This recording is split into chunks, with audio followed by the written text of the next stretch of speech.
for his society. I'll pay my debt to his society, not my society, but if I did something with the Boy Scouts, I'm sorry, but I'm not a Boy Scout. I'm sorry if I did something that caused harm, injury, or loss to your society. I don't remember where I signed up to be a Boy Scout or a legal person in your legal society, and if this is a legal procedure, a Boy Scouts procedure, I'm sorry I never joined a jamboree to know that I'd done wrong. And that's how I got those 3 people out of their problems in England.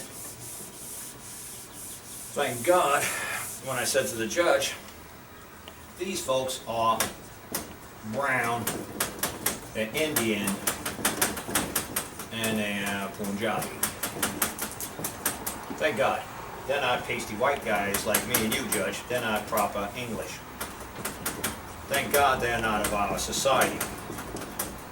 So this is going to make my case to get these guys out of harassment, stalking, communicating threats, terrorism, and putting forged commercial paper into the public from a trust. These 5 charges, you better believe these 3 individuals are guilty of sin. I'm not here to argue with the court today that, oh, you better believe these folks did this. And these folks are like, are you throwing us under the bus? Are you playing some sneaky white man trick on us? I said, no, shut the fuck up. Yeah, 5 weeks with you guys, you still can't figure out where I'm going with this, can you? You're not part of the English society. You're not part of the legal society. You're the part of the Punjabi society. They cannot hold you liable for acting out of order because you don't belong to their society.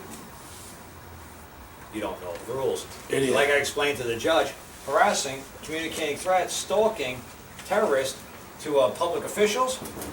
I said, these folks do that before they have breakfast every day. This is normal for them. This is how they roll. They don't see anything wrong with what they're doing. If they don't like what the government's doing to them, they go and they give crap to the cop. They go yell at him. They go send paperwork to his house. They threaten him. They go and take him to court. They're going to sue him. This is what they do. The judge asked them, is this how you people roll? Yes. Huh. Really? Well, that's not how we do it properly over here in England. We don't do this stuff to the police officers. Well, this is what we do. I said, this is what they do before they have breakfast. This is what they do on a good day.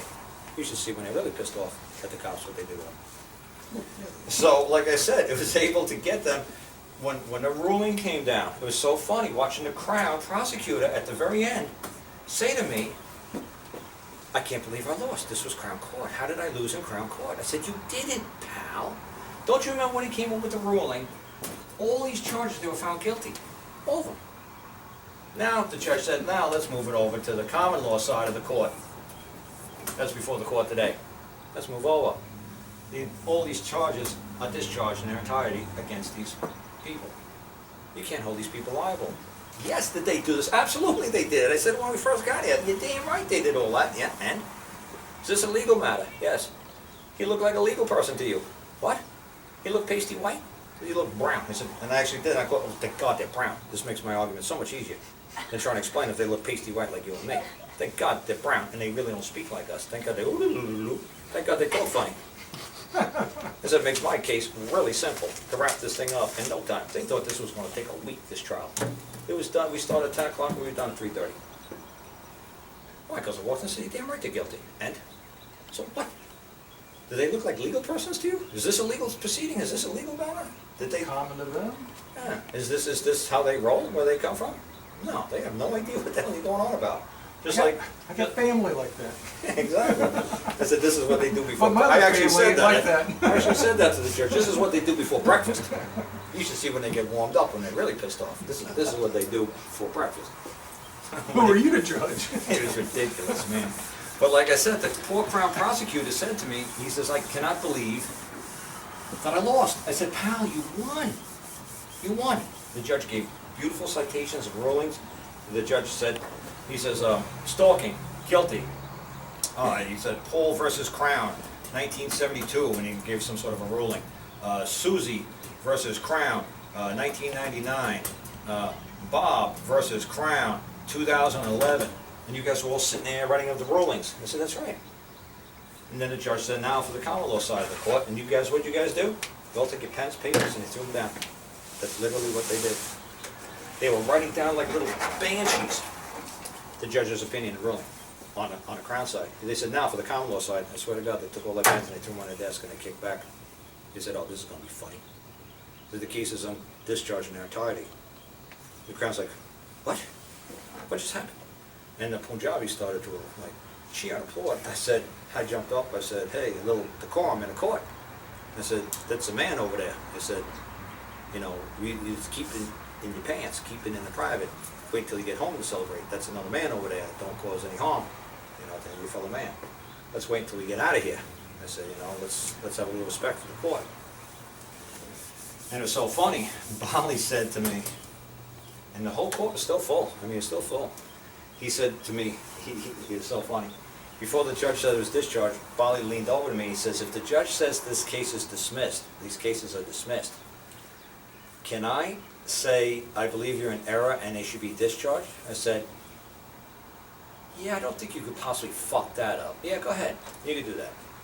So when the judge says these cases are discharged in entirety, Bali's like, he said, damn, I don't get to say a damn thing on the whole trial. He says, thought I could have at least said that.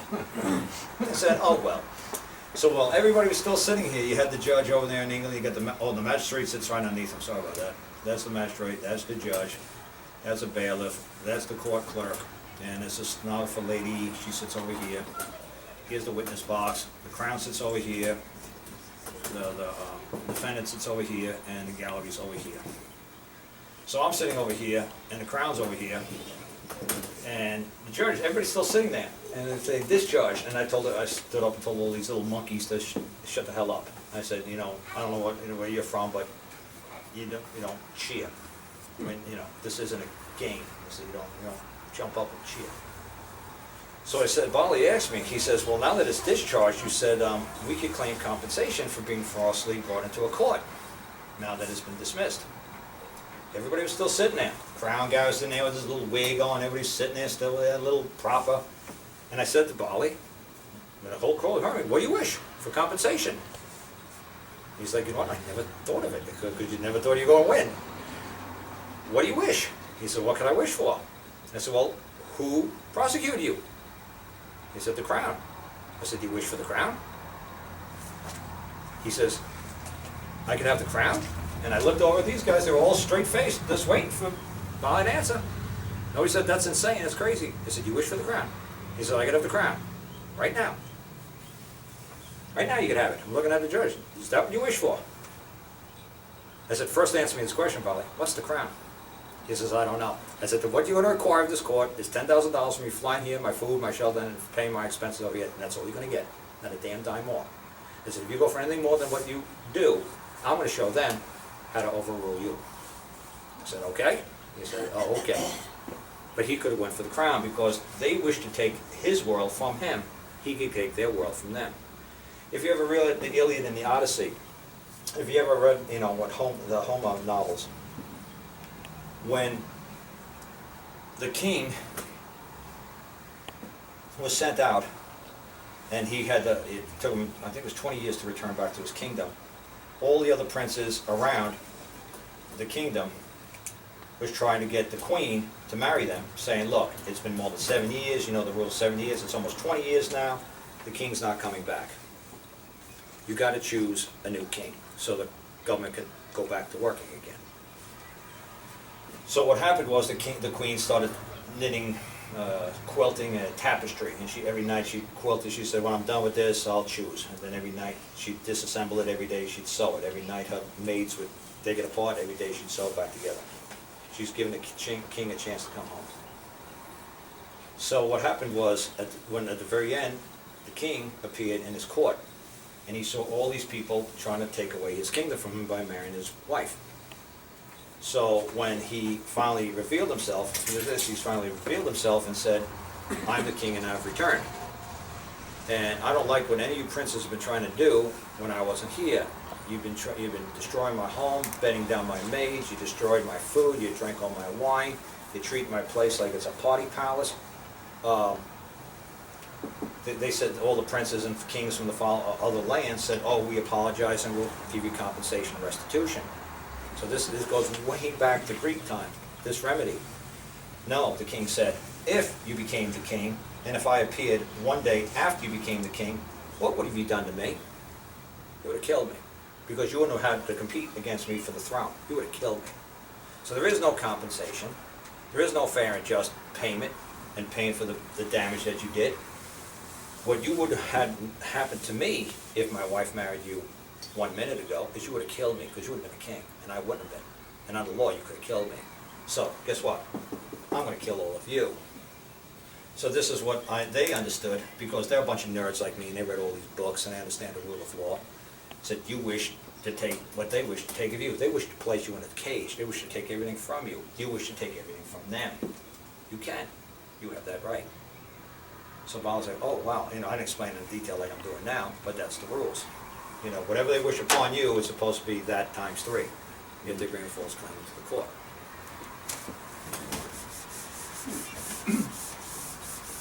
So that, but what that's called punitive damages. And you absolutely do not ask for punitive damages. Court awards you punitive damages. A man can only claim what's due. If somebody stole my car, and it's a $1,500 car, all I can get is $1,500 back of the car. I can't sue him for $15,001. I can only make a claim of what's due, not one damn dime more. So, when you make a punitive damages claim, if you try to make a punitive damages claim, you're going to look asinine, because that's up to the jury or the judge. A very famous case of that is Gore versus BMW. Not Al Gore, it's just an Alabama guy. A guy who lived in Alabama, who was suing BMW. When the boat came over from Germany, it landed in New Jersey, they scratched his car, they painted the hood, the roof, and the trunk lid. And if you do auto body like I do, you can definitely tell a factory paint job compared to an after factory paint job. One looks like an apple, one looks like an orange. They're both orange looking in color, but one's smooth as an apple, and one is dimply. Somebody told Mr. Gore that, hey, this car's been painted. Well, the law is that if there's under $2,000 worth of repairs, they could sell it as a new car, not as a repaired car. Well, it was $1,995.95, something ridiculous. So Mr. Gore sued BMW for $40,000 for a new car. The jury awarded Mr. Gore a BMW. The only problem was it cost Mr. Gore like $15,000 in lawsuit expense. The judge awarded Mr. Gore, I don't remember the exact number, but I think it was at least $10 million, maybe $40 million, a lot of money. So BMW would never do it again. They're going to teach BMW a lesson once and for all. You're not going to do repairs for $1999.99 because to keep it under $2,000, try to sell people damaged cars as new. Because that damaged car, instead of going for $40,000, it should have went for like $32,000. So we're going to teach you a lesson once and for all. That's called punitive damages, to teach you a lesson. But you can't ask punitive damages to teach you a lesson. You're a man, you can say, look, all I want is what's coming to me. That's all I want. Now, the court can decide as it wishes, but I just want what I got coming to me. That's it. I'm not asking for anything more than I deserve. I'm not asking for anything. I'm just asking, but there's been a lot of suffering, a lot of pain, a lot of heartache, a lot of a lot of stress, but look, he only took my car, and I know the law. I could only ask for my car back. I can't ask for anything else. Now, it's up to the court, though. Can you take into consideration what I went through by what Susie, Bob, and Mr. BMW did to me? Okay? A man could only claim what's due, not one dime more. If you claim something that's more than one dime that's more than it's due, you're committing fraud. Can you include the costs of litigation? Yeah, sure. Okay. You can say that's what it accrued, because I had no choice. And let me see, like I said, I explained what a state trooper on the very first day of his job is told. We can't do anything to man, but we can do things to suspects, criminals, da-da-da-da-da. Oh, dude, the last two ones are really cool. I think are really funny.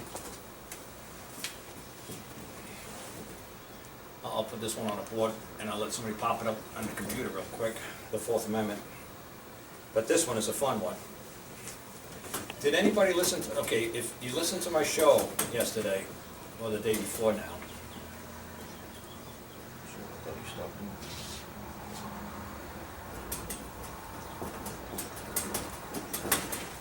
Frank, it's a weird situation my family's involved in right now.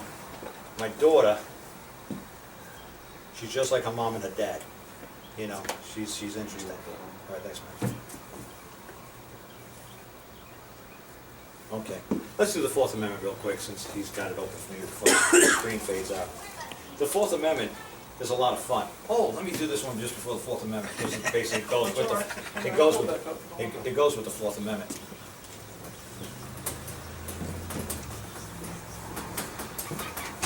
Okay. Roe versus Wade. Everybody knows Roe versus Wade, right? The most famous, like probably, you know, people don't know the slaughterhouse case, but everybody knows like Roe versus Wade. Everybody knows this one. This is probably the most prevalent one everybody hears on TV every freaking day. It's Roe versus Wade, right? Right. What does Roe versus Wade? What were they making a ruling on? Abortion. Abortion. Well, they use it for abortion, but I've never read it. Anybody know? No. I'm not allowed to answer. You're not allowed to answer it. You don't know the answer. No. Close. He was close. Anybody have one thing? Property. What's that? Property? Close. Oh, okay. Does anybody know the difference, what a row means? Okay, how about this? Everybody knows what this is. Doe. John Doe. Okay, that's in a criminal case when they don't want to name the guy. This is a civil case when they don't want to name it's Jane Roe or Jane. Yeah, she didn't want to give her name. Right, so that's why it's Roe. Female Right. name? No, it could be Bob, it could be John Roe, or Jane Roe, or Jane Doe, you know, John It's Doe. interchangeable. Right, but this means civil.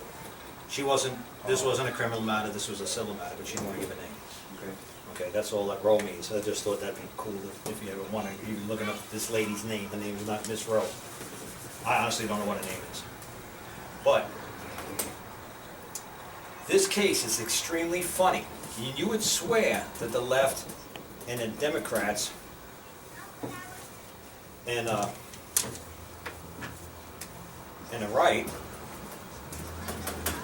and the conservatives, I always get this argument completely 180 degrees backwards. Property rights? If we're conservatives, if we're right-wing radicals, if we believe that man has the right to self-govern, we definitely support Mrs. Roe.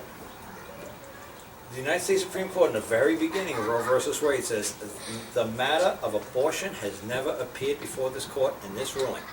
This ruling has absolutely nothing to do with abortion. This ruling has to do with the right to privacy. This is a privacy right issue. Does the government have the right? Does the government have the right to sit between a woman and her doctor? That's all it's about. Can the government sit between at the table and discuss what a woman does? The conservatives say we must overturn Roe versus Wade so the government can come in between me and my doctor. That's crazy. Obamacare. Obamacare, right.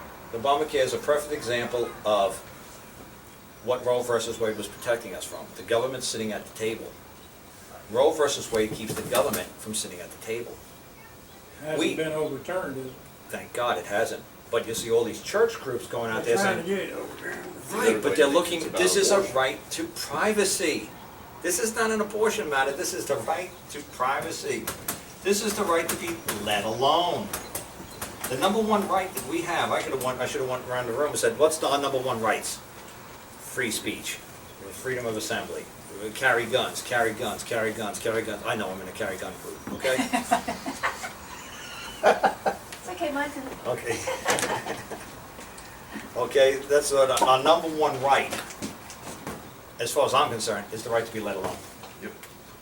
I can do as I wish, and you do as you wish, and we're gonna have a nice day. Don't get in my face, because if you're standing in my face every 5 seconds barking out orders, like, you know you shouldn't do that, and you shouldn't be doing this, you shouldn't do that, and you don't do that, and don't walk this way, and don't stand that way, don't do that. Dude, I can't concentrate, I can't get anything done if you keep stepping in my face and barking at me all day. I got the right to be let alone. Government, can you not sit at my table and bark at me for a little while, you know, so I get something done, okay? So me and my doctor can discuss this. Don't tell us what we can and can't do. We got this covered. So that's what Roe versus Wade is all about, and the right to be left alone. And it's funny, like Hillary Clinton saying, oh, we got to support Roe versus Wade and the woman's right to have an abortion. No, Obamacare will cover that, honey. This keeps the government from coming in between the doctor and the lady. That's what that does. Miss Clinton, you definitely want to destroy Roe versus Wade. But if she ever was a lawyer, she would have read the damn case like I did and said to herself, wait a second, it says right here, the matter of abortion has nothing to do with this ruling. The matter of abortion never appeared before the court on this day. Oh, okay. So then, no, we're not even allowed to hear what this is about. We don't care what it's about. What is the argument here? Right to privacy. There you go. She was a lawyer. Yeah, right. You know, it's just like Barack Obama and his wife being a lawyer. And then who passed the bar exam? Nobody ever saw him in law school. Nobody ever saw any of his law papers that he write, his thesis. Nobody saw it. How he ever became a lawyer, right? But he took away the cell phone there. But the Fourth Amendment says the people have the right to be, you got the, Secure yeah, in in their there. papers You and stop want me to read it out loud? Everybody misses the very first man. word. Yeah, they totally get it wrong. Everybody gets it wrong. Well, okay, but let me read the first part. You got like the second or third word right. Want to read it? Yeah, no, here. persons, papers. That's right, and- persons. Even Gus did a Constitution blog, and Gus does like a Constitution, like he used to do a radio show, whatever he used to do up there, public access Papers. channel. Papers. The people have the right to be secure in their person, right? You got a person, right? What person do you got? Can you name one of your persons? Dad, Well, my son, wife calls me brother, Dad. neighbor, driver, voter. Sometimes, are you a happy person? Sometimes can you be a sad person? Yeah, unlimited. So, the Fourth Amendment gives you the right to be secure in your persons. Because like Gus said, oh, I didn't know it was plural. You think you only have one person? Really? That's interesting. That'd be a pretty boring world if you're only one person. I'm unlimited persons. I'm whatever person I wish to be at any particular moment of time, and the government can't tell me what kind of person I should and should be. You shouldn't be a happy person. You can't be sad. Oh, really? And who the fuck are you? To tell me what to be. The second word either was plural. What's that? Houses. What do you mean? Everything's plural.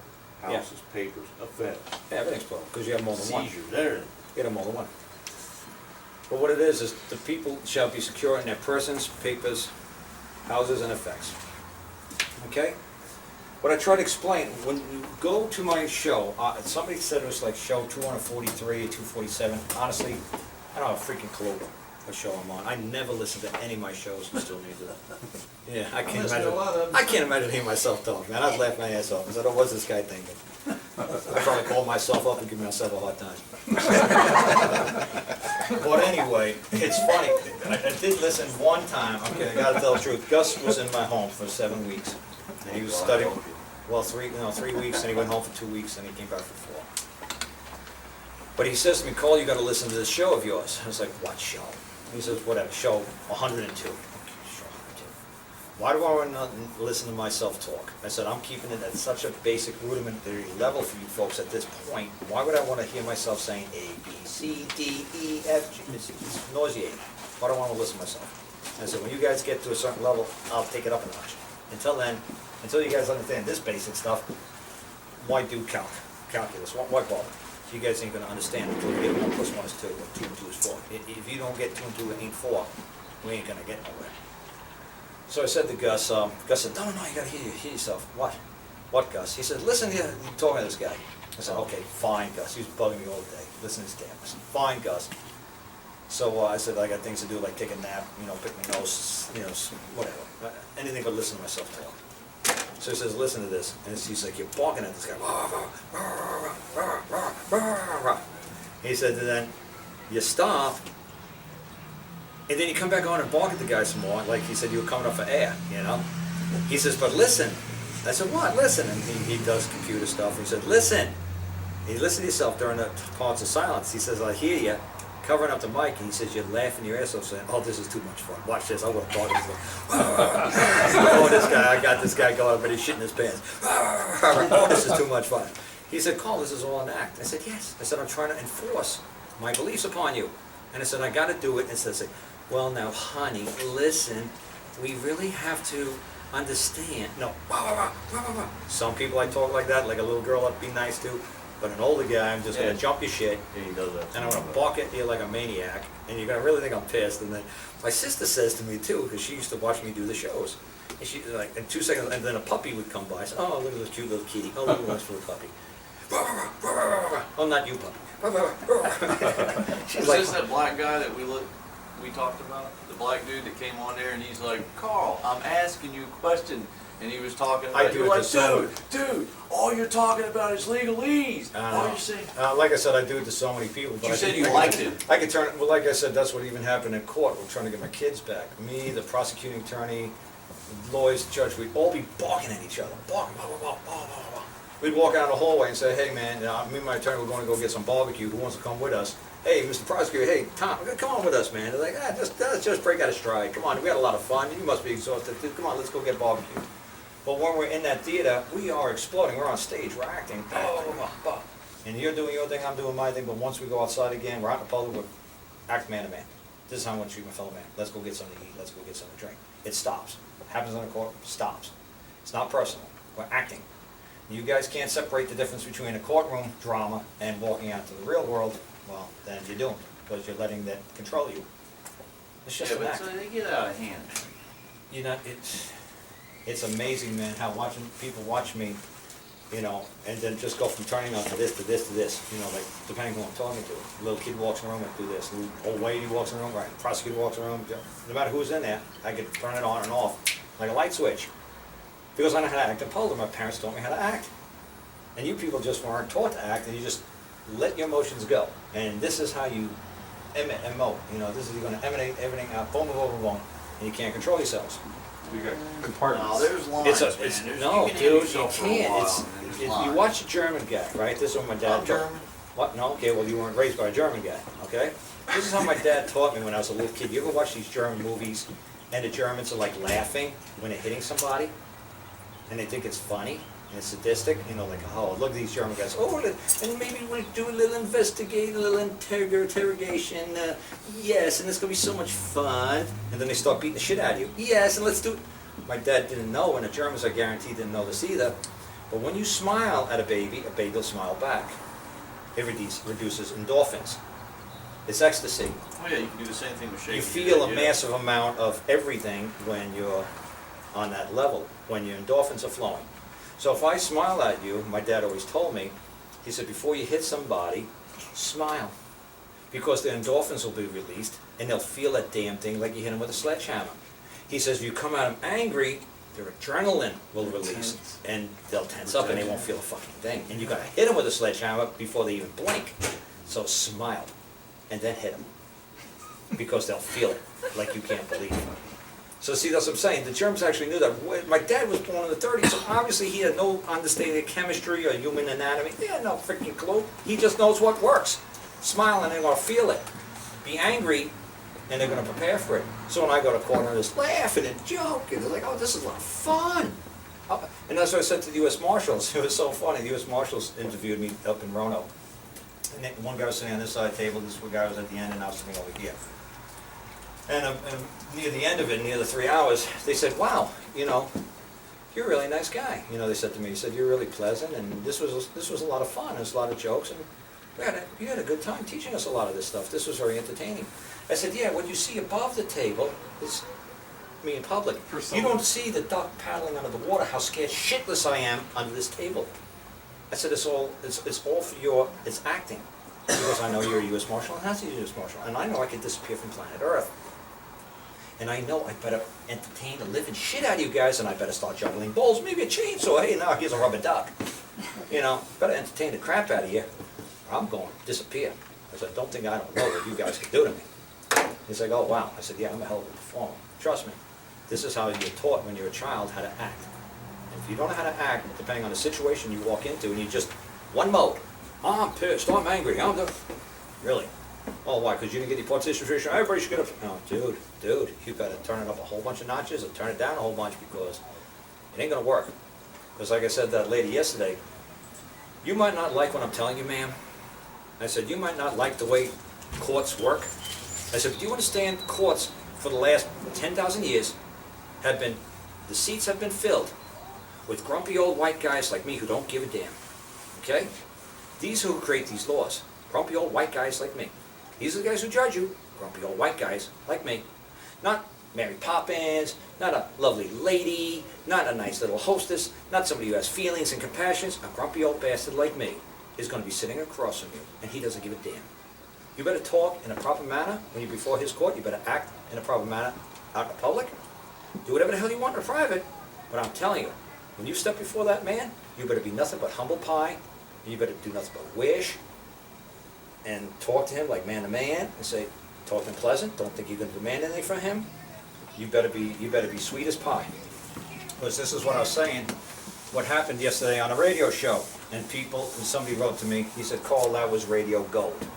At the 3-hour, 10-minute mark, Dana Comier, Frank's attorney. Does anybody know what's going on with me and my family, my kids? Does anybody have any freaking clue? A little bit. Okay. My daughter, I pity the man that marries her. Oh, I really do. She's the one that I can't wait when she's 14 years old and elopes. Oh, this is going to be sweet. That poor bastard. That poor man, whoever. And I said to my sister this on a ride up here today, I said, look, how the world will be saved or protected is if my daughter moves to like the island of Lesbos, never hooks up with a guy, never breeds. I said, because believe me, she's going to create monsters like me and her mom did. Because I'm kind of a monster, but I'm a nice guy. But like I always say to people, the ability for you to be good is just the same thoughts I could be evil. I can be just as evil as I am good. And I think I am like 99 good. And believe me, if I wanted to be one of the world's most evil bastards, I could probably be the world's most evil bastard. Because I think I could be the world's nicest man, the best man in the world. I really think I can be. I think I could be in a Jesus state or I could be the devil state. I really do. I think I could play either role. Built into you. Oh yeah. I think if you're just average, you're going to be average good and average bad. You don't really have the brain to be that bad. You don't really have the brain skills to be that evil. This is kind of in the middle, and I think I could really be freaking evil if I wanted to be. And I'm sure the legal society thinks I'm a really evil bastard telling everybody what I'm telling about this. Because this world could go crazy if everybody just says, oh, forgive me, thy brother, thy trespass. I'm doing 900 miles an hour down the road, I bumped your car. Look at all the damage you did. Forgive me, brother, thy trespass. Forgive me of thy debt, as you wish for me to give you my debt. Oh, please, pay my damn car damage. You got insurance? No. Well, we're going to put you in jail. Oh, no, please forgive me my trespass. And, the judge's like, okay, fine, we got to forgive you trespass. You pulling the old Christian call in. It's going to get silly quick. I found a law book in Alabama, an administrative law training manual, Right? and it says right in there, if you cannot learn to be a good actor, you cannot be an attorney. That's right. You got to be a hell of an actor. And that's what this guy did. Right. That's what this guy did, because my same cadence, rhythm, my attitude, my inflection, my tone of my voice was the same. I guarantee if you put it on a graph, from the minute I talked to him to the minute he exploded and went nuts on me, it stayed the same. And that was the Attorney for Frank. yeah, I haven't heard of it. Okay, it's funny. Frank started panicking because I wasn't putting any paperwork in for him for the court. I said, I can't.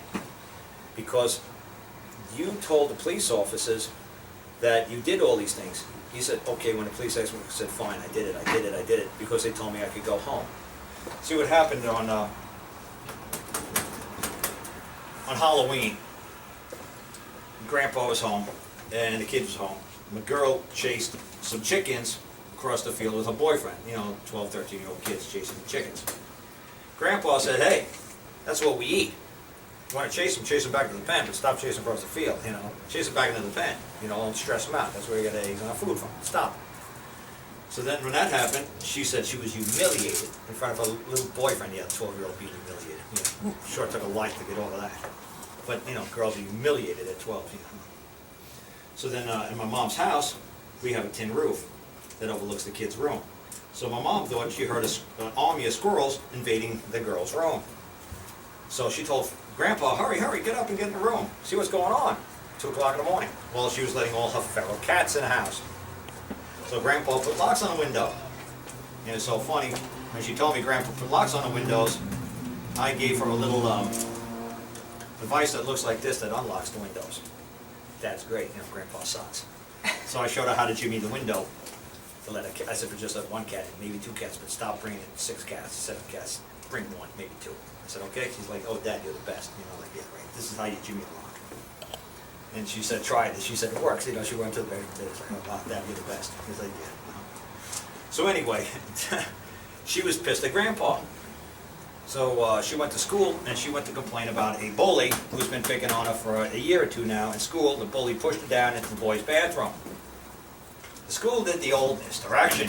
Instead of us coming and saying, are you letting a boy touch my child and push him down in the boys' bathroom? What are you doing about it? I'm sure they saw it on video and said, holy shit, this girl is right.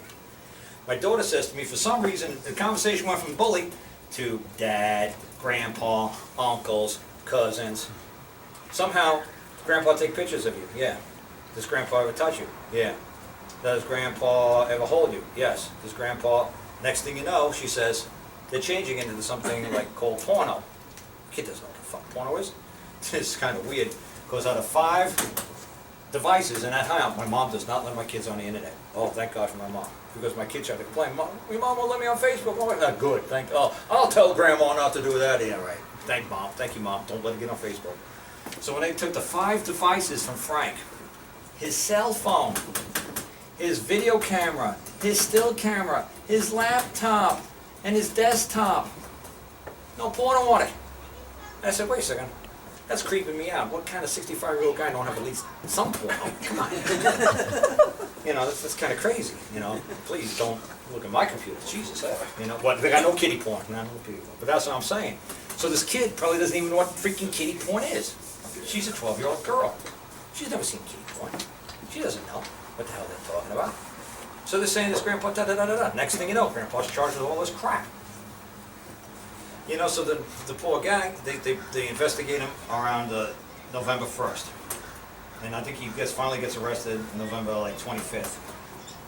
So my mom asked him, please don't come to the house until the investigation's over. And he said, okay, that's fine, that's cool. We'll stay on the road. He's a truck and trailer driver. So what happened is they picked him up around the 14th of the month at a rest stop. They told him to stop at a rest area. They picked him up in a police car, brought him to the sheriff's department, interviewed him, brought him back to the rest stop. They totally denied they did that. They said, no way, we can't legally put somebody in our car and drive them around. No, we can't do that. So they tried to tell my family, that's crazy, but that's exactly what happened. They called the Frank's trucking company, told him to stop at this rest stop, picked him up from the sheriff's department, interviewed him. So around this day, Frank comes to me about 8 o'clock in the morning. He says, Cole, I gotta go down to the sheriff's department today, they wanna talk to me. I said, yeah, I know, they came down during the week, they thought I was you, they thought I was grandpa. And he started telling me the whole story. And I had to inform him when they said, you know, your grandchild's in trouble. I said, the one in, which one? The one's in North Carolina? He's like, no, the one here. Oh, then you're talking about my daughter. They got the wrong guy, because North Carolina's where the grandkids are. So anyway, at 8 o'clock in the morning, Frank asked me, what should I do? I said, oh, this is very easy, Frank. This is what everybody does when they're questioned by a cop. Hope I spelled this right. I think that's right. Tinnitus. I got tinnitus. What's tinnitus? Ears whistling. I got it ringing in my ears. So anytime a cop stops you, starts questioning, you don't like what you're hearing, you don't like where the conversation's going, say, sir, I got tinnitus. What? I got tinnitus. Sir, sir, can you please write it down? Can you please write down what you just asked me? Because I can't really hear, I got tinnitus, I got this real bad ringing in my ear. You know, I was at work yesterday and it was just really loud and I got this humming, I got this ringing in my ear, I can't hear you. Can you please write it down? And that's what I told Frank to do. I tell him when you go to court, even the judge in Canada, when they're going to kick me out of the country, decide whether I was going to get kicked out of the country or not, the prosecutor said, the number one thing he tells people to do is tell them, I can't hear you. I can't hear. Can you please write it down? I want to make sure that when you're asking me 2 and 2 is 4, I get it right. I don't want to misinterpret what you're saying. Can you please write it down for me? Because I'm not sure what you mean by 2 or what you mean by 4. I'm not really. You know, the more you yell at me, the more I stress out, and the harder it is for me to hear you. So if you can you please just write it down? Oh, it's going to take forever. Well, take forever? Well, maybe instead of the interview going in 1 hour, maybe it'll take 3 or 4 hours. I got all day. I'll spend. You know, you're getting paid by the hour too. You're getting paid to be here. You know, so instead of the interview being in 1 hour, maybe it takes 3 or 4 hours because you got to write it all down. That's all right with me. You know, if you don't mind doing your job, I don't mind listening. You know, but put it in writing. So I kept explaining, Frank, put it down. Write it down. For every proposal, every offer, everything, make sure you tell them, write the damn thing down. I don't hear a damn thing. Put it down. And then after you put it all down, just say to them, I said, oh, okay, so then I said, that, you just say, that's very lovely. These are some very good questions, you know, just say, you could always hear like a Hillary Clinton or somebody when they don't have come with the answer, they'll say, that was a very good question. Thank you for that question. Thank you, right, thank you for that question. That's a very good question.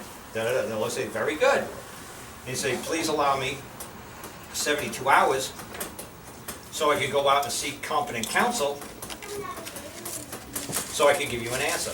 Please give me 24 hours, 72 hours so I can go seek out competent counsel, and I'll be more than glad to give you a competent answer.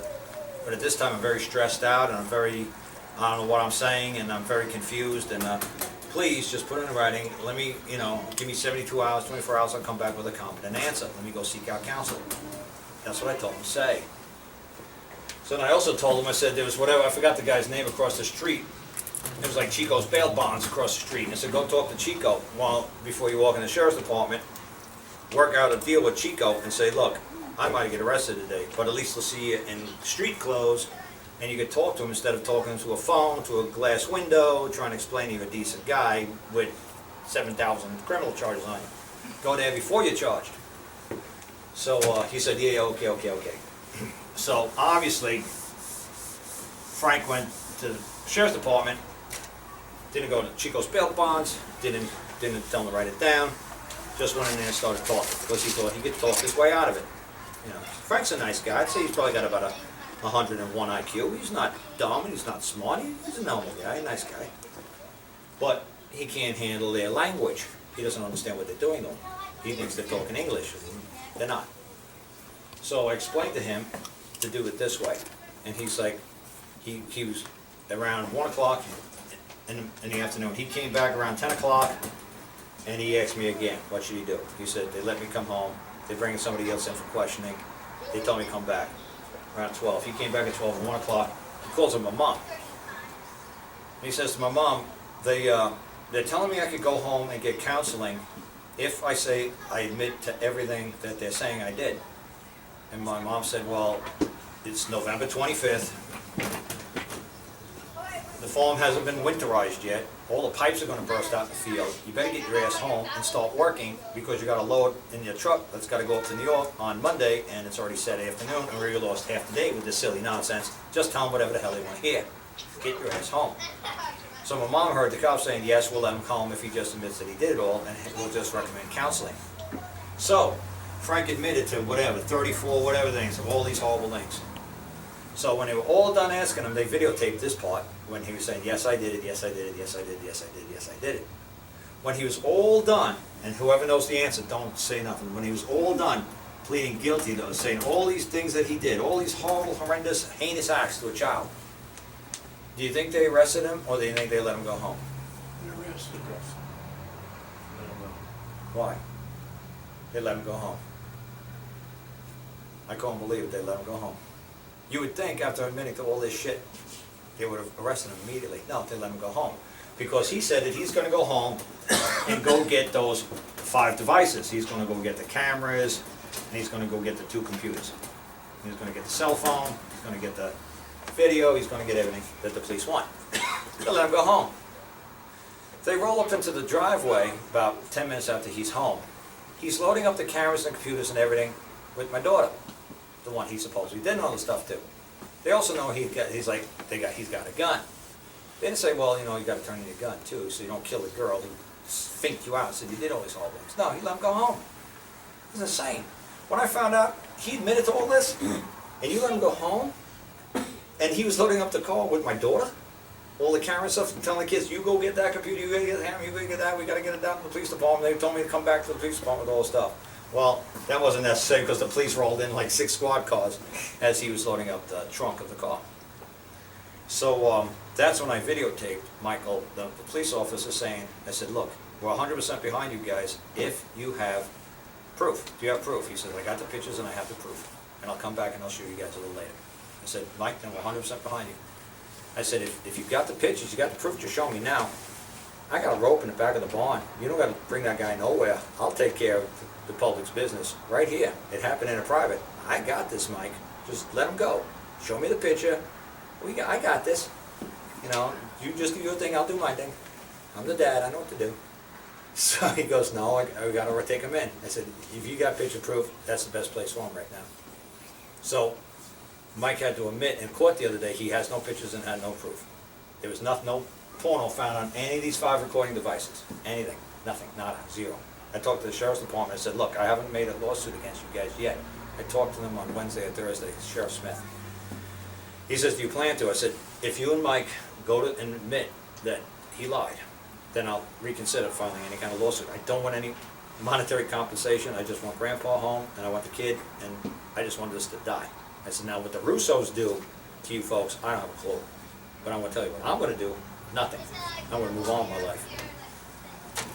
So, when I was talking to his lawyer, this is what's a big linchpin to all of their bullshit that's going on. And this is when a lawyer flipped. Like, you know what, you probably put it on. Hey, put it on your, Yeah, put it Put it on. on. I didn't hear it either. and I'll put it on your little phone thing. Well, It's right there. Carl, golly. It's hard to see. The talk shoe, Yeah, go to the talk show and go to the 3-hour. While he's doing that, I'll has Craig put it on there, on his thing yet? No, I don't know if anybody put it on. I'll find But it. you go right to the talk show and you could go, Yeah. the 3-hour, 10-minute mark on the last show that I did was 5 hours long.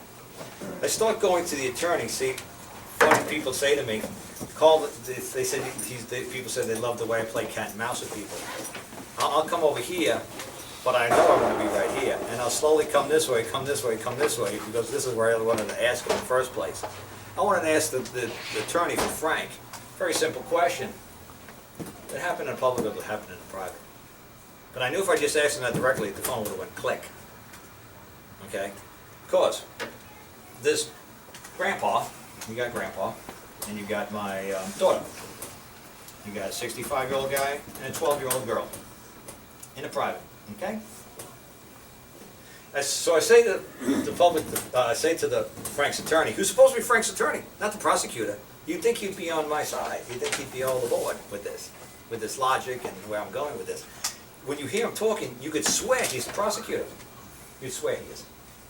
So I asked him very simple questions. I said, well, when it was found out that he had no pornography on any of his computers or any recording devices, and the only thing the old man asked for when he got arrested was his Bible from his pickup, from his tractor trailer, they said one would be provided for him in jail. I said, didn't that kind of indicate to you folks for 33 years he hasn't had a vacation, and he only wants his Bible, and he's got no porn on any of his computers? That house is porn-free. So, when you realize that that's who Grandpa is, and I explained to you, my daughter's got peculiar quirks. I said, why didn't you put a motion before the court on Thursday, when you in open court, when they had to admit there was no porno? Why did you put an open motion in the court for an amendment of the bail and bond? He's got no bail, no bond, because of these heinous crimes of child pornography. They'll never be able to prove child pornography. There's no evidence of child pornography. Why didn't you at least put in a request for bail and bond and let the judge say, fuck you, he stays in there forever? I believe he doesn't deserve the right to go on bail or bond. No excessive fines, bails, or bonds. Like, why don't you go with the old 7th, 8th, 9th? Why don't you go use the amendments? Why don't you try using some of those? They at least move it. The judge could give you the finger, say, no, no bail, no bond. But why don't you at least do it? I said, you know, why would you at least ask for it? Well, Frank's statement saying that he did it, you know and I know he was coerced. You know and I know he was told he could go home. I said, you know what happened after Frank admitted it? They said, yeah, they arrested him. I said, did they let him go home? She said, no. I said, you have no clue about Frank's case, do you? They let him go home. My daughters were there. You know they gave Frank back his gun, right? You know he has a .45, right? Like, no, I didn't know that. My daughters were there. He says, no, I think your daughters were taken into custody. No, they were taken into custody 3 days later. They were helping Grandpa load the car. I said, you absolutely have no idea, Frank, your client, like I said, because Frank panicked, because I wasn't putting any paperwork into the court from him. Frank paid 15 grand to this clown, $15,000. Took out his IRA and gave it to the lawyer. Holy nut. Now, oh no, you'll love, it's a happy ending. The lawyer at the end says, I'll give Frank back his money. So, Oh, yeah? Oh yeah. Oh yeah, I have an interesting way of asking people questions, especially when it's theft of services. I said, why didn't you put in a very simple oral motion before the court like any, first-year lawyer would have done, when you found out on Thursday that there was no child pornography that the state could produce? Why didn't you instantly say, then I motion the court to amend the bond and at least consider giving him another bail hearing and placing this man out on bond. He didn't do it. I said, I have no idea why you wouldn't do such a rudimentary move. As soon as you hear that, as soon as any charges are reduced, immediately go for an amendment of bail, especially if he's being held. But he didn't decide to do that. I said, oh, great. I said, are you aware that your witness for the state is now in a mental institution? You know my child tried to commit suicide the other day, and now she's placed in a mental institution? He's like, no, I didn't know that. I said, well, that's great. So how are you going to put a mental case on it? Because, honestly, Frank has been charged with indecent liberties of an infant, minor child. I said, do you realize the state is going to have to try to take testimony from an infant? I said, do you understand how quick and fast you could knock her off of her status and her standing? Because she has none, because an infant can't stand. Infants crawl. I said, do you understand how fast we can knock the prosecutor's witness out, the only witness out? Because now you got no hard evidence. So you got an infant, you got no hard evidence. I said, do we at least have a third-party impartial witness to this? I said, does the state at least have that? No. Okay, they don't have a third-party impartial witness. So what do they got? You said they got Frank's statement. I said, okay. The only problem is, there's 4 legs they need to stand on. They only got 1. How is the state going to prevail when it's an infant, no hard evidence, no third-party impeachment, and you base it on Frank's statement? When he goes before the jury, he's going to say, well, they told me I could go home, and they let me go home. What was I to think? They let me go home. They gave me my keys, said, there's you, have a nice day. Go get the evidence and bring it back for us. Go give us the computers, the hard drives. Oh, yeah, sure, not a problem. What's the jury going to think? That the old man's lying? Or I said, or are they going to still take his statement? Are they going to say, you know, he had to lie? Why? Because I had a gun pointed at his freaking head. That's why he had to lie. They said, if you don't say that you're guilty, we're going to hold you for 4 months before you get a hearing. We're going to put your name on the newspaper. You're going to lose your job, and we're going to hold you without bail bond. If you plead not guilty. If you plead guilty, you'll go home. That's exactly what a judge did to me in North Carolina for the moonshine charge. He says, if you plead guilty, you'll go home. If you plead not guilty, you ain't going to see daylight for a long time. And I looked at my lawyer and said, I never heard of nothing like this. He said, kid, I never heard anybody talk to the judge like you are. He says, I said, what should I do? I said, kid, you're on your own. I got to work with this guy every day. He said, I have no advice for you whatsoever. I said, I want my $400 back. He said, I'll give you $400 back, but I don't know what to tell you. So I said to the judge said, go ahead, stand there and lie to me, tell me that still sitting on my desk is not your still. I said, you got my still on your desk? Yeah. So you seen the evidence before the trial? I said, I haven't even been arraigned yet. He said, oh, you want an arraignment? Yes. And so you're telling me the sheriff, who I've known my whole life, has lied to me and didn't find the still in your backyard. You talked to the state without me present or my attorney. Yes, ex parte, yeah. Really? He says, kid, let me tell you what. You try to stand there and lie to me and tell me that's not your still, and my friend, who I've known my whole life, is lying to me, you ain't gonna see daylight.